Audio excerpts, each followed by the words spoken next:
శాంతి భద్రతలకు బాధ్యత కలిగే ఎమ్మెల్యేని, ప్రజల చేతిలో ఎన్నుకోబడ్డే ఎమ్మెల్యే కాదు. నేనేమి వేరే పరిస్థితి లేదు, నేను ఎవ్వరిని ఇబ్బంది పెట్టాను. నేను రిక్వెస్ట్ ఏం చేస్తున్నా, ఈ మా కార్యకర్తలు ఇలా వేలాది మంది ఉన్నా నేను ఎవ్వరిని రావద్దని పిలిపించే పోతా. నా ఒక్కరికే మీ ఎస్కాట్లోనే పోయేసి వద్దాం. ఓన్లీ 1% ఓన్లీ 1% మీరు తీసుకొని రండి. శేఖర్, నా రిక్వెస్ట్ ఏంటంటే నేను రిక్వెస్ట్ ఏం చేస్తున్నాను, నేను మీ లా అండ్ ఆర్డర్ ని గౌరవిస్తున్నా, మీ అందరినీ కూడా గౌరవిస్తున్నా.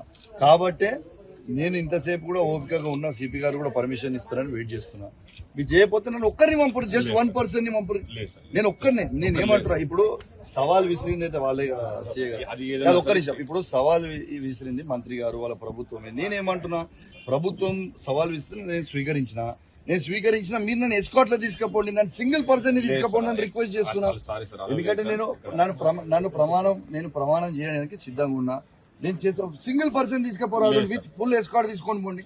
నా గన్మెన్ రారు, నా కార్యకర్తలు రారు, ఎవరు రారు, ఓన్లీ 1% వస్తా. ప్లీజ్ దయచేసి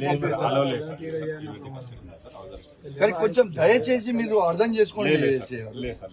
కాదు, నేను అనేది ఏంటంటే మేమైతే మిమ్మల్ని ఇబ్బంది పెడతాను. మేమైతే ఏమి ఇబ్బంది, నేను ఒక్కనే వస్తా అంటున్నాను. నేను మా కార్యకర్తలు ఒక్కరు రారు, నేను ఒక్కనే వస్తా. 3,000 మంది కార్యకర్తలు ఉండగానే ఒక మాటతో ఆపేసి